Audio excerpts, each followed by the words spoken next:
Makes sense, right? It's simple, deductive pragmatism, but built on a foundation that relies on a woman's accurate self-evaluations.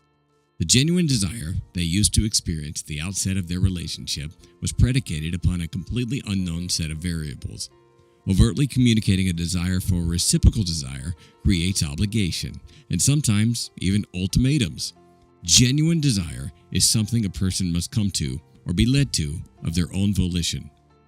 You can force a woman by threat to comply with behaving in a desired manner, but you cannot make her want to behave that way.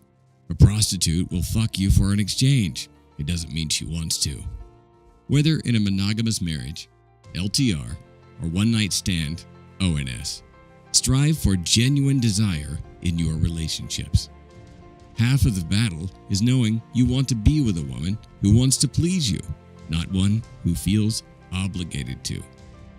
You will never draw this genuine desire from her by overt means, but you can covertly lead her to this genuine desire.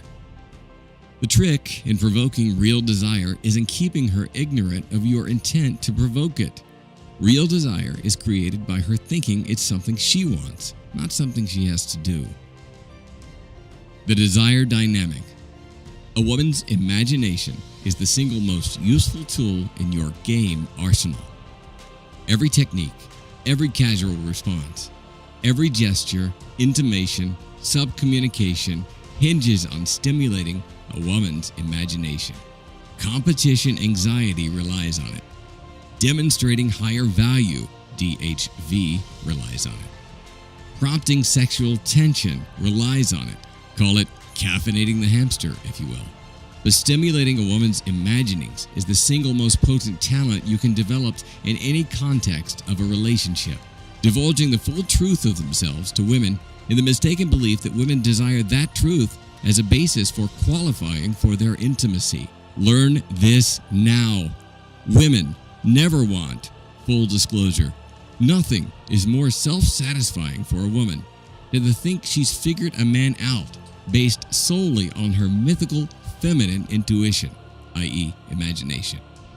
When a man overtly confirms his character, his story, his value, etc. for a woman, the mystery is dispelled and the biochemical rush she enjoyed from her imaginings, her suspicions, her self-confirmations about you are gone. Most guys with a beta male mindset classically do exactly this on the first date and wonder why they get LJBF promptly after it. This is why. Familiarity is anti-seductive. Nothing kills game, organic passion, and libido like comfortable familiarity. Despite their common filibuster tactics, women don't want to be comfortable with a potential or proven sex partner. They need their imagination stoked to be excited, aroused, and anxious to want sex with a potential partner. In an LTR, there's an even more critical need to keep prodding that imagination. I would go so far as to say it's imperative for a healthy relationship. But then you'll ask, how do you go about that when your LTR girlfriend or wife already knows your story and the familiarity becomes cemented in? The easy answer is, let it never be from the outset. The health of any LTR you might entertain depends and survives on the frame you enter it with. The foundations of a healthy LTR are laid while you are single and dating non-exclusively. I've yet to meet the guy who's told me he's getting more frequent, more intense sex after his LTR, marriage, live-in situation was established. The primary reason for this is the relaxation of the competition anxiety that made the urgency of fucking you with lustful abandon in your dating phase an imperative to get you to commit to her frame. That's the crux of the matter that so many guys fail in. They surrender the frame before they commit to an LTR. They believe, thanks to their feminine conditioning, that commitment necessitates and is synonymous with acquiescing to her frame control. Combine this with anti-seductive familiarity and the growing commonness of your own value because of it, and you can see exactly why her sexual interest wanes. So what do you do to prevent that? First and foremost, understand that whose frame you enter into an LTR with sets the foundation of that LTR. If you find yourself buying into the "it's women's world and we just live in it" mentality, where your default presumption is that commitment means she wins by default, you lose, and that's just how it is. don't even consider an LTR. She enters your world, not the other way around. Secondly, you need to cultivate an element of unpredictability about yourself prior to and into an LTR. Always remember, perfect is boring. Women will cry a river about wanting Mr. Dependable and then go off and fuck Mr. Exciting. In an LTR, it's necessary to be both, but not one at the expense of the other. Too many married men are terrified to rock the excitement boat with their wives or LTRs because their sex lives hang in the balance of placating to her in her already preset frame.